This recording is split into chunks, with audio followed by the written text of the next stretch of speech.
नमस्ते दोस्तों, आज मैं हूँ इज्जत नगर रेलवे स्टेशन में। यहाँ से मैं किसी कार्यक्रम के लिए प्रस्थान कर रहा हूँ। यहाँ एक कार्यक्रम था बरेली में, तो मैं इज्जत नगर रेलवे स्टेशन पर आया तो मुझे एक चीज़ यहाँ देखने को मिली जो कि बड़ी आश्चर्यजनक है। आप देख सकते हैं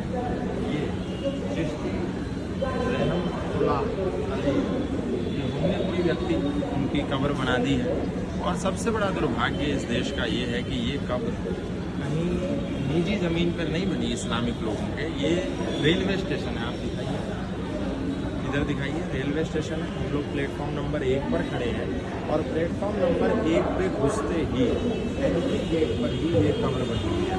और इसमें सबसे बड़ी आश्चर्य की बात यह है, आप थोड़ा जूम कीजिए इसको जूम कीजिए तो आप देखेंगे जो कब्र है वो तो एक छोटे से स्थान पर बनी है, पर ये जो जगह घेर रखी है ये एक बहुत बड़ा स्थान है। लगभग 100 गज ज़मीन घेरी हुई है एक छोटी सी कब्र के नाम पर। और ये स्थिति भारत की तब है, भारत की सरकारी संपत्तियों की, भारत के सार्वजनिक स्थलों की तब है जब इस उत्तर प्रदेश नाम के राज्य के मुखिया योगी आदित्यनाथ हैं। आप सोच करके देखिए, अगर यहाँ के मुख्यमंत्री योगी जी से हटकर कोई और होते तो इस रेलवे स्टेशन के प्लेटफॉर्म पर एक बहुत बड़ा मकबरा बना होता।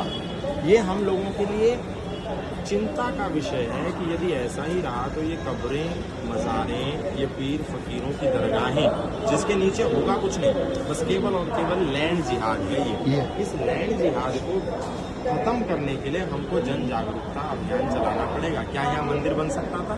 क्या रेलवे प्रशासन यहाँ मंदिर बनाने की इजाज़त देता? मैं यदि यहाँ यज्ञशाला बनाना चाहूँ तो क्या रेलवे अथॉरिटी मुझको इजाज़त देगी, मुझे परमिशन देगी? नहीं देगी। लेकिन इन्होंने किसी से परमिशन नहीं ली।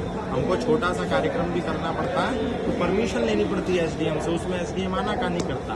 लेकिन सरकारी संपत्ति पर यहाँ कोई परमिशन नहीं लेते और ये अपना दुकान चलाने लगते हैं। तो मैं आपसे कहूँगा कि ये सूचना, ये इज्जत नगर रेलवे स्टेशन है, बरेली के अंदर पड़ता है। ये जानकारी आप देश दुनिया में ट्विटर पर, इंस्टाग्राम पर, फेसबुक पर संचार क्रांति के माध्यम से इतना प्रचारित करें। आज इलेक्शन कमीशन ने महाराष्ट्र और झारखंड विधानसभा इलेक्शन और उत्तर प्रदेश में उपचुनाव की घोषणा की। हालांकि मिल्कीपुर विधानसभा की घोषणा इस वजह से नहीं की गई क्योंकि वहां पे मेरे द्वारा एक याचिका फाइल की गई election petition Lucknow high court में। मेरे क्लाइंट गोरखनाथ जो वहां से विधायक भी रह चुके हैं, और इलेक्शन पिटीशन हमने गोरखनाथ के द्वारा फाइल की थी, जिसमें हमने ये मांग की थी कि जो अवधेश प्रसाद जी जो अब सांसद बन चुके हैं, उनके द्वारा जो एफिडेविट फाइल किया गया था इलेक्शन कमीशन के पास, रिटर्निंग ऑफिसर के पास, वो बिल्कुल फॉर्ज है, फैब्रिकेटेड है। क्योंकि जो नोटरी उन्होंने कराई थी, ये मेरी याचिका है Gorakhnath versus Awadhesh Prasad Lucknow high court में। इसमें जो नोटरी कराई गई थी, जो राकेश कुमार श्रीवास्तव जो अधिवक्ता, ऐसा दिखाया गया कि इनसे नोटरी कराई गई थी, उन अधिवक्ता महोदय का जब हमने आरटीआई लगाकर पता किया तो उन अधिवक्ता महोदय की नोटरी, ये देखिए यहाँ पे अगर आप पढ़ेंगे तो उन अधिवक्ता महोदय की नोटरी एक्सपायर हो चुकी थी 2011 में, जबकि 2022 के जब चुनाव हुए थे उस इलेक्शन में इसी अधिवक्ता द्वारा नोटरी कराई गई थी।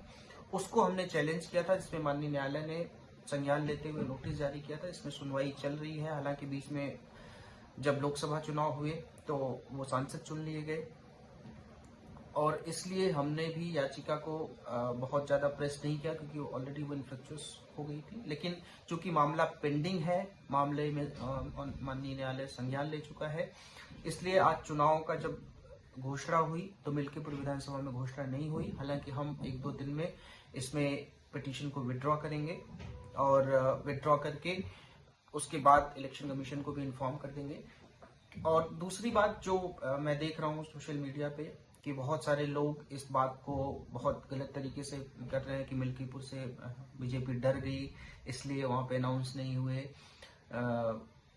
तमाम तरीके की बातें कि दिल्ली के साथ चुनाव होंगे और तमाम तरीके की बातें। तो बिल्कुल ये नहीं है। इलेक्शन कमीशन की अगर आप पीसी सुनिए तो उन्होंने बिल्कुल साफ तौर पे कहा है और हम जल्दी ही इस पिटीशन को 1-2 दिन में जो भी समय लगेगा इसको विड्रॉ करेंगे। विड्रॉ करके उसके बाद माननीय इलेक्शन कमीशन को भी हम इन्फॉर्म कर देंगे, क्योंकि अब इस पिटीशन को प्रेस करने का भी कोई मतलब नहीं है, क्योंकि हमारी जो याचिका थी, जो हमारे प्रेयर्स थे, वो इनकी सदस्यता रद्द करने के लिए और बाबा गोरखनाथ को वहां से विधायक मनोनीत करने की याचिका थी।